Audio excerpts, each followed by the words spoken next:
Welcome to Tales of Blue. My latest guest will always be associated in City folklore for his part in the club's first ever successful FA Youth Cup winning side of 1986. Capped by England at youth level age just 15, he went on to break into City's first team when forcing his way into manager Mel Machin's 1987 promotion hopefuls plans. He then departed for Stoke in 1989, after what had been a promising start to his City career. It really ended just before he got going. A very good evening to Ian Scott. How are you doing, Ian? Hey, Matt. I'm good, thank you. How are you? Very well, thank you. And thanks for joining us today, which I believe is your birthday also. So many 2021 again. I can't believe it. Not again, yeah, that year again. So Manchester born, who were Ian Scott's football idols growing up? I'll tell you a secret now. I didn't watch that much soccer in them days. I mean, I suppose in them days you couldn't actually.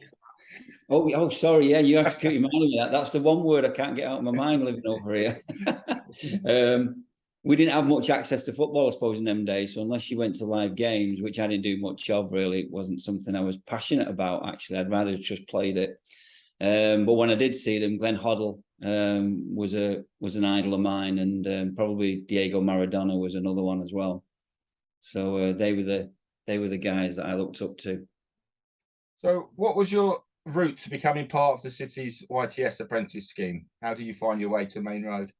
So I was just playing in grassroots football like everybody else, and I remember one year we went to a tournament in Blackpool, which is the first tournament our team had ever been to. In them days, you just made teams with your friends, I suppose, because all the guys on the team were friends of mine. We were only 12, so maybe 13. And I got approached by a scout from Blackpool, and they said, would you want to come down training in the holidays and stuff like that? So yeah, I'd never been approached before or anything like that. So I started going training with them, and then I started to get one or two other clubs over the course of the next year or two asking me to go training with them, and I thought, I didn't know, other people might be interested. You didn't know what the situation was in them days.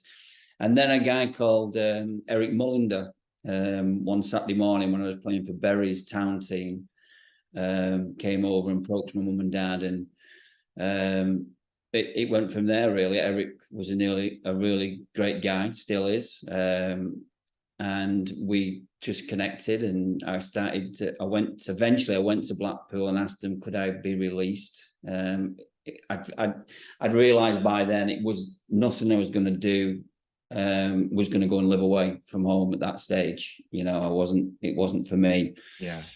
They were kind enough to release me from the schoolboy forms, and I did try out at a couple of places, but I think really it was always Eric and Manchester City where I wanted to be.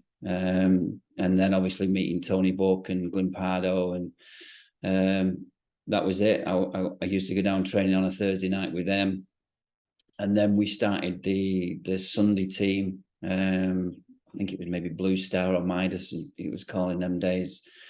And that's when we started to meet the likes of, David White and Steve Redmond and those guys. And we just clicked, and we went from there. Am I right in thinking, Ian, that you were the first YTS scheme who had to attend college as part of the deal back then? So one of the first sets did that. So what are your memories of them days? Because there must have been lots of different, City and United lads involved back then. It was great. I mean, we didn't take it too seriously in them days because we didn't know what it was about. It was just somewhere we went. I think it was on a Wednesday, and the United lads were there as well, and we were there. And I think the guy's name who won it was called Ian Muir, if I'm not mistaken. Right. And we just had a good time. I mean, we were 16-year-old kids playing soccer for a living. Go to college one day a week and getting paid for it, which was, I think it was about £25 we're getting paid. My mum and dad got an extra £15. It could have been a week or a month to pay for the rent and stuff. Yeah. But yeah, we were just living the dream. So go to college and doing that was great. I have no idea now. In fact, I've still got the YTS certificate to pass, so I must have done something. Yeah. Although they were probably giving them away like confetti at the time. So, but yeah, just good times. There was. Yeah. It was college days aside, what was how would a typical day for a YTS lad at Main Road sort of unfold along? Would there be duties involved? Yep. So we'd be in there probably for around about 8:30ish. It depends on what your duties were, whether they were cleaning boots, whether they were cleaning changing rooms, whether they're getting kit out and stuff like that. So we all had our own. I think at one stage I remember being involved with the kit. So we'd go up and see Joyce and the other ladies up there, and that would be a great start to the day because we'd have a great crack with them. Put all the kit out for the first team, make sure everything was ready for them when they came in. And then once they'd gone, we'd go over to Platt Lane, train probably for a couple of hours, come back, tidy up after the first team. And then it depended on what day of the week it was, because obviously some days we were at college, but some days, if there was a game in the evening, we'd probably leave and then come back for the game after everything was tidied up. Or we may go back out and train again and do something else. So would it have been a bus to Main Road for you in them days? Yeah, it was. I think my dad used to take me to the edge of Manchester because he worked in Manchester as a printer at the time. So I would jump in the car with him in the morning, take me into Manchester basically, then I would walk just to jump on the bus from Manchester to Platt Lane, and then get off the bus at Platt Lane. Yeah. And then probably 2 buses home, really. So long days. Yeah. So progression through the Lancashire leagues with the youth team. Who do you call had the biggest influence on a young Ian Scott during those early days at the club? Oh, good question. Probably, obviously, Tony Buck and Glyn Pardo. They looked after us all. It's been said many times. Good cop, bad cop. But also the other players, the other guys that we grew up with. We had a really tight-knit bond, and we all influenced each other, I think, really, as much as anything. But probably Tony Buck and Glyn Pardo. So did the younger lads have much interaction with the first team players at that stage, like when you're doing your duties, or do you call a time or an incident in that maybe one of the younger lads stepped out of line and was maybe put back into place by one of the senior pros? That tells me, yeah. Yeah. I can remember one time actually with Billy McNeil, when Billy McNeil was there, and we didn't know much about what your limits were, and what you could say and not say. We were in the away changing room where we changed, and he came in and he was great with us, really, and he was, for some reason, he'd come in, he must have just come in to speak to us all and say something, and he was combing his hair in the mirror, and probably just, it was Billy McNeil in the changing rooms, and I was just staring at him, really, I suppose. And he was a huge legendary character of the game, wasn't he? Yes, absolutely. And he said, "What are you looking at?" And I said, "I don't know, but he's looking back." Just as you would, to your friends and stuff. Well, I mean, he was messing around, but he said, right, what's the worst job you can do? What's the worst job? And so I think I had to clean the floors in the changing rooms for a couple of days or something like that. But the interaction with the first team was usually in and out. They'd wind us up, mess about with us and stuff like that. And then we'd have to do things at the Christmas, not the Christmas party is probably the wrong word for it, but over the Christmas period, we supposedly have to sing or do something for them in the changing rooms or something like that, which was usually terrifying but good fun at the same time. And we know now that so many lads from that youth team setup progressed into the first team, but do you recall a player in from that time who was part of the squad that surprised you, that didn't quite make it at the time, that you thought, this lad was going to go on to have a career but didn't quite get through? If I'm being honest, probably not. There's so many came through. That's probably so many who came through. There was some good guys who went and did some other stuff somewhere else and stuff like that. But I probably think, no disrespect to anybody, we've all had different careers and different types of things, because other players went on and played 500 games for, what you might deem as lower league. But like you said, there was so many of us who went through there. It didn't leave much room for anything else. So with so much success and so many lads coming through playing for the first team, but also, as we touched on, playing, having good careers elsewhere. And again, we touched on it earlier. But how big a part were Tony Book and Limpardo part of that setup, the influence they had on the young lads? Huge. Yeah, it was huge. And I think it was the bad cop from Tony who would, really crack down on us and learn tons of going forward now regarding discipline and the way footballers should act. Maybe they should be doing those kind of things now. And I don't think they probably do these days, but, just the discipline side of things. Was it life skills in? Were they giving you life skills as well as, the football grounding?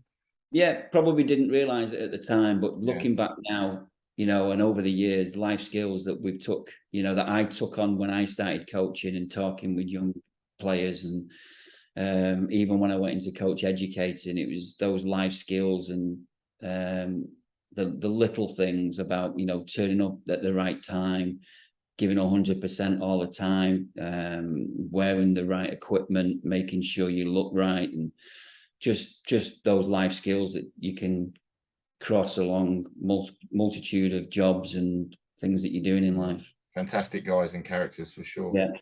And I'd like to mention a teammate of yours from that period who's sadly no longer with us, but John Bookbinder played many youth games with you, I'm sure, and was part of the squad. What are your memories of John from that time, both as a player and a teammate? John was a great guy to have around. Never short of words. He could talk about anything, John. That's what I remember. For someone for his age at the time, he could talk about anything and go into long monologues about things. And we would at times probably drop little things into him, knowing that he was going to start talking about something, and we'd have a crack between us and stuff. But just a really nice guy, really, he was. And a great left foot, on the left-hand side. So a nice little player, great kid. And really sort of sorry to learn many years later that he sadly passed away. Absolutely. Lovely words indeed. So Tuesday, 22nd of April, 1986, FA Youth Cup semi-final, second leg, and it's fast approaching 10 o'clock at night when you step up to score the winning penalty to send City through to the final and a date with Manchester United. But what do you call them two-legged fixtures against? It was a strong and much fancied Arsenal side, wasn't it? It was probably the hardest team of that run. Faced. Yeah, it was. First of all, it was a privilege to play at Arsenal Stadium. The legendary Highbury. It was a wonderful evening when we played them at their place. Just in awe of the setup and the marble hallway, walk in the doors, and so that was to go there, and I think we tied, did we, in the end or something? I think we lost the first leg 1-0. And then went through. And I think for us that was a good result. Going and doing that. We came away quite pleased with that result, to go there in that atmosphere and to get them back to Main Road. At that time. So when we went back to Main Road, obviously the crowd had got a little bit bigger by this stage of the competition. So there was quite a few people in the stands. So it was great, and they really, pushed us on. And I can remember players falling on the floor with cramp, and we got to extra time, and everyone. Both teams were just on the last legs because the games were coming thick and fast. There was no gaps, and to get. I think it was the team spirit and everything else that brought us through to the. I was just going to ask you. The rest is history. You're part of the team that goes on to lift the Youth Cup, giving City their first success in the competition. But looking back now, how do you recall the spirit among the group of lads? You've been together for a few years. Oh, absolutely fantastic. The year before, I think we were touted as maybe a team who could have won it. So we'd been there, and we'd sort of like been in that atmosphere, if you like, of maybe being a favourite, maybe being able to do well, and losing. We knew what losing was about, and So getting back to Main Road and being under that kind of pressure, and I think that's really that dragged us through in the end to 2-2. Yeah. I think I remember Steve Crompton playing pretty well in goal as well. So it was just a great all-round team performance, pulled along by a lot of spirit and camaraderie. Really fondly look back on, because obviously at that time we were a little bit in the first team, was starved of success maybe. So that bit of success you guys gave us is, really fondly look back upon. So you feature regularly during the 86-87 Central League campaign, and even make Jimmy Frizzell's first team bench in a full Members' Cup fixture against Ipswich, which I now know you have no recollection of whatsoever in 1986. But with the first team in a relegation battle that time, and the sort of the reserves youth team progressing well, how did you see your future developing for yourself at the club at that time? I think it was things had just moved along, almost like that's the way it was supposed to happen. So I joined the club. We did well at youth team level. Moved on to the Central League. Did well at Central League level. I think we won the Central League. So moving into the first team, I suppose, was the next step for not only me, but a few of us, as we all went in there at the same time. So I'd never known sort of failure at that point, I suppose, or rejection, or whatever you want to call it. I mean, so it was just a case of, and I did start pretty well, I think, so everything was going well, and then sort of it slowed down. Mel Machin arrives as first team coach at the start of the next campaign, and you feature in 4 of the 5 Scandinavia Tour games, hitting 3 goals. What do you recall of that pre-season, which must have been sort of your first tour away with the first team? Yeah, great experience being with the older guys as well. Like Peter Barnes was there, and I was sat. I can remember now sitting talking to Peter Barnes and saying, "You was one of my, idols, if you like, when I was younger." And there he sat with me. I think John Gidman was with us, and they were doing a lot of clowning around in Sweden. They had quite a few experiences of that kind of.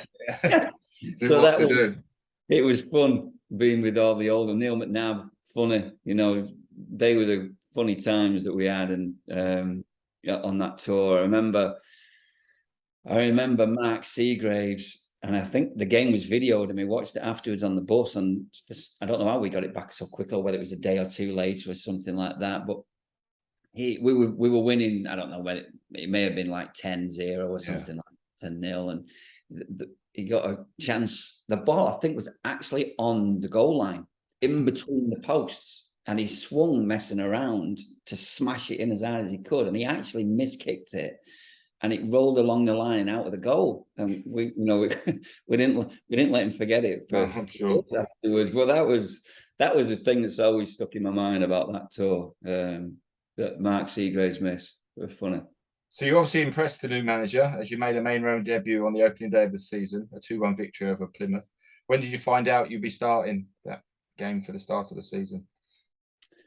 I think it was in that week leading up that I think I remember him telling me and Paul.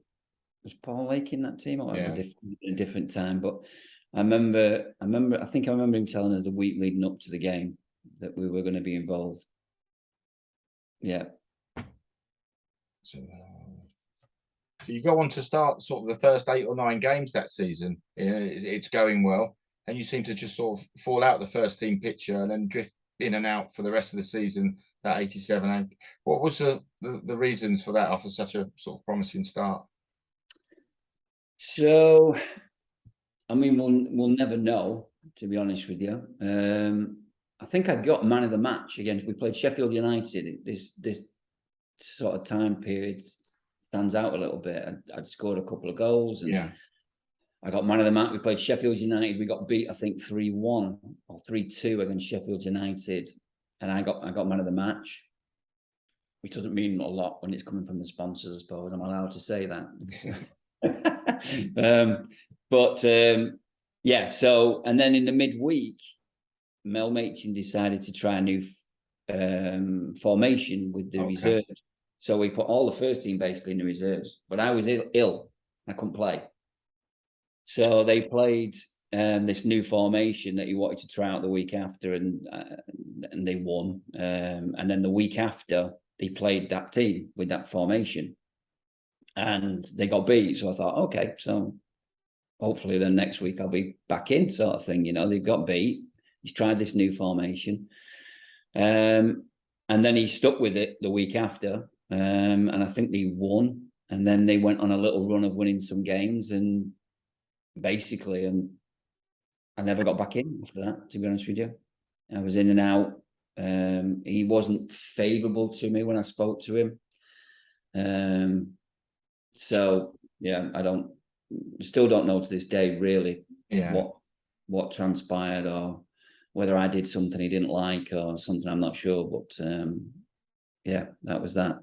You were on the bench, I believe, Ian, for the 10-1 November 87 game. What memories of that afternoon when Huddersfield came in that awful banana-looking kit they wore, bruised banana kit? There's a few bruised egos probably after that day.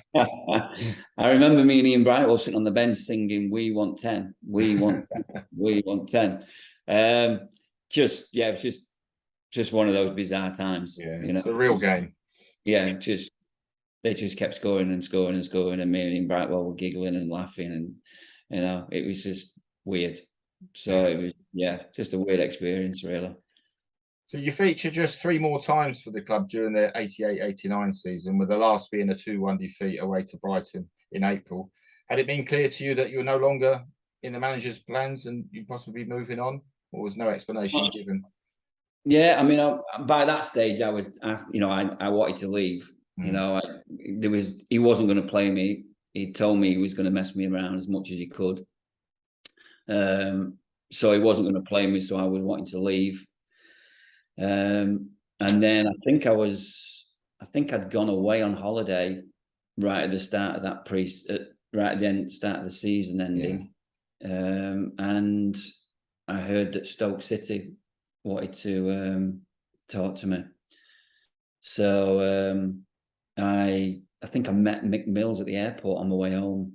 Actually, he came to the airport and we met, and we had a conversation, and he seemed a really nice guy. Seemed really interested in what I could do and my abilities and stuff, and I ended up going there. Was there any other options? Was there any other clubs in for you at that time? Not that I'm aware of. They might still call. So you move on to Stoke, as you mentioned. So how do you look back now, Ian, on your time as a Man City player? Great. I mean, there was a period, obviously, where there was a little bit of disdain, if you like, but I don't think it was the club. I think it was personnel at the club. But no, I mean, my time at Man City has given me everything. It's allowed me to be where I am today. It's allowed me to be involved with football, really, all my life so far. Touch wood, I've been involved in it. Apart from probably a year or so or two, when I did finish playing, when I got injured.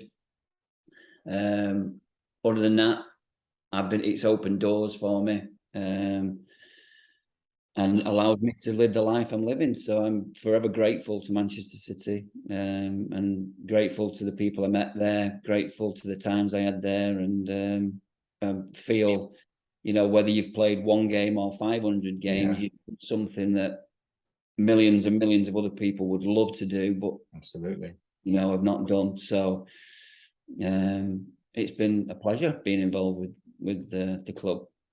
So looking back on you as a player, Ian, would it be fair to say, with your obvious technical ability you displayed and the fine range of passing you possess, Ian Scott would have been more suited in today's game?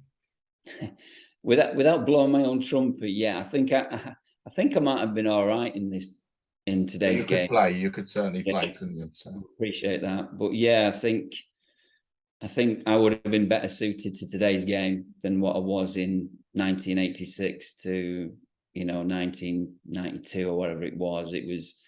I remember Lou Macari coming to Stoke after Mick Mills. Mick Mills, to be honest with you, wanted me to be the player on the ball, and he was, I was the one. We was give it to Ian, he'll move it around for us and he'll create what we need. And We were actually about 4th, I think, in the 2nd division. Yeah.